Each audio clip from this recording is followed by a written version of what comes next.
அபி வந்து அஞ்சலிய வந்து ஒரு ஆக்சிடென்ட்லேருந்து காப்பாத்துறாங்க. அத புரிஞ்சுக்காத ராகவ் அபிய திட்டிறாரு முதல்ல. அஞ்சலி வந்து நடந்த விஷயத்தெல்லாம் சொன்னோனே சாரி கேட்குறாரு. "உங்க சாரி யாருக்கு வேணும்? இதுக்கப்புறம் உங்க கூட நான் இருக்கவே மாட்டேன். எல்லார் முன்னாடியும் திட்டுறீங்க, என்ன கொடுமைப்படுத்துறீங்க. நான் எங்க அம்மா வீட்டுக்கே போயிடுறேன்" அப்படின்னு சொல்லிட்டு அபிய அடம் பிடிக்கிறாங்க. அதே மாரி அவங்க அம்மா வீட்டுக்கும் போயிடுறாங்க. அதனால ராகவ் எப்படியாவது அவங்க அம்மா வீட்லேருந்து அபிய வர வைக்கணும் அப்படின்னு சொல்லிட்டு யோசனை பண்றாரு. அதுக்கு ஒரு ஐடியாவும் கண்டுபிடிக்கிறாரு. அதன்படி வந்து அபிகிட்ட சொல்றாரு, "நீ வந்து இங்க வரலன்னா, உன் அக்கா வந்து உங்க அக்காவ வந்து எப்படியாவது என் தம்பி டைவர்ஸ் பண்ணிடுவான். அதுக்கு ஏன்னா பேப்பர்ஸ் எல்லாமே நான் ரெடி பண்ணிட்டேன்" அப்படி சொல்கிறாரு. அதை கேட்டு அதிர்ச்சி அடைகிறாங்க. வீட்டுக்கு அமுச்சு வைக்கிறாரு அந்த பேப்பர்ஸை கொடுத்து. அதை பார்த்து அபி வந்து என்ன பண்ணுறதுன்னு தெரியாமல் தவிக்கிறாங்க. இதை இப்படியே விடவே கூடாது, இவருக்கு வைக்கிற கச்சேரி அப்படின்னு சொல்லிட்டு ஆஃபீஸ்க்கு போகிறாங்க. அங்கே வந்து ராகவ் காணோம். எங்கே போனார் இவர்? சரி மாமாவது இருப்பார்ல, அவர்கிட்டயாவது பேசிடலாம் அப்படின்னு சொல்லிட்டு யோசிக்கிறாங்க. நேராக அவரோட கேபினுக்கு போகிறாங்க, நம்ம ராகவோட கேபினுக்கு. அங்கே போய் அவங்க சேரில் போய் உட்காடுறாங்க. இந்த சேரில் உட்காந்தாவே ஒரு கெத்து தான் கிடைக்குது.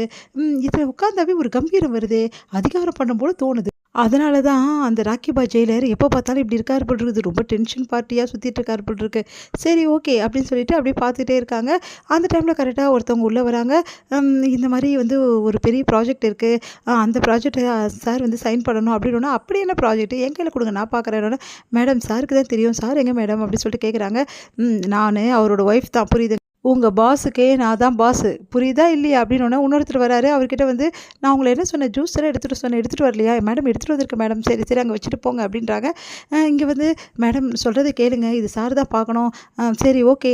நான் உங்ககிட்ட கொடுக்குறேன். நீங்கள் பார்த்து ஓகே பண்ணுங்க மேடம்" சொல்லிட்டு கொடுக்குறாங்க. அதை வாங்கி பார்க்குறாங்க. பார்த்தா என்ன இது ஒன்றுமே புரியல. இதை போய் கொடுக்குறாங்களே. சரி, சரி இந்தாங்க இந்தாங்க வச்சுக்கோங்க. இதெல்லாம் சாதாரண விஷயம். இதுக்கெல்லாம் போயிட்டு வந்து பாஸை வந்து நீங்கள் டிஸ்டர்ப் பண்ணக்கூடாது. புரியுதுங்களா? நீங்களே பார்த்து கிளியர் பண்ணணும் அப்படின்றாங்க. சரி, சரி எத்தனை கிளம்புங்க அப்படின்னோடனே கரெக்டாக இது எல்லாத்தையுமே ராகவ் வந்து பார்க்குறாரு. பார்த்துட்டு வந்து, "ஓ அவ்வளோ திமிரா உனக்கு" அப்படின்னு சொல்லிட்டு பார்த்துட்டே இருக்காரு. உடனே வந்து அவங்க ஸ்டாஃப் வந்து வெளியே போகிறாங்க. "சார்" அப்படின்றாங்க. "அமைதியாக இரு" அப்படி சொல்லிட்டு அந்த ஃபைலை வாங்கிக்கிறாரு. "நீ போ" அப்படின்றாரு. அடுத்து வந்து உள்ளே வராரு. "வேறு யார்? சீக்கிரமாக சொல்லிட்டு போங்க, எனக்கு நிறைய வேலை இருக்குது" அப்படின்றாங்க. உடனே வந்து பார்த்துட்டு அப்படியே அதிர்ச்சி அடைகிறாங்க. "நீங்களா?" அப்படின்னு சொல்லிட்டு, "உனக்கு எவ்வளோ திமிரு இருந்தால் என்னோட சேரில் நீ உட்காருவ" அப்படின்றாரு. "ஏன் ஏன் சேரில் ஏதாவது பேர் எழுதியிருக்கு உங்கள் பேர் எதுவும் காணுமே" அப்படின்றாங்க. "உனக்கு அவ்வளோ திமிரா?" அப்படி சொல்லிட்டு ஓடி போகிறாங்க. அப்படியே தப்பிச்சு உடனே ராகவ் வந்து அவங்கள வந்து அப்படியே கேட்ச் பண்ணுற மாதிரி பிடிக்கிறாரு.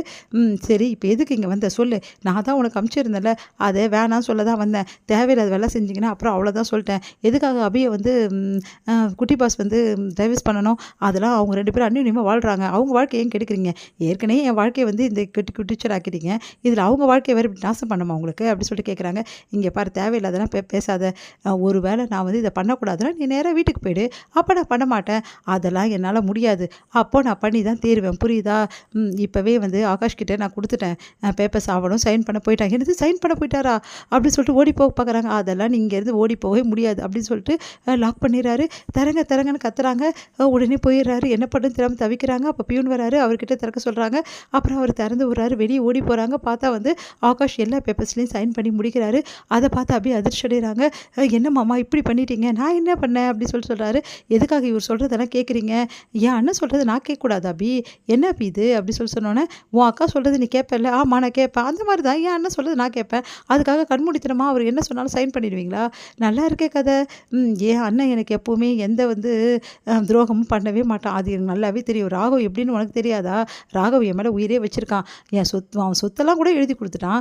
இதெல்லாம் சர்வ சாதாரணம்." அப்படின்னோடனே, "ஐயோ சொத்தெல்லாம் பெரிய விஷயமே இல்லையே, ஆனால் இந்த பேப்பர்ஸில் மட்டும் நீங்கள் சைன் பண்ணக்கூடாது புரியுதா?" அப்படின்றாங்க. "இங்கே பாரு அபி தேவையில்லாதெல்லாம் பேசிகிட்டு இருக்காதுன்னு" சொல்லிட்டு சைன் பண்ணி கொடுத்துட்றாரு. "பார்த்தல என் தம்பியை" அப்படின்னு சொல்லிட்டு கண்டே காட்டுறாரு ராகவ். பார்த்துட்டு, "ஐயோ இப்படி பண்ணிட்டீங்களே மாமா, என்ன பண்ணுறதுன்னு தெரியலையேன்னு" தவிக்கிறாங்க அபி. தர முடியுது.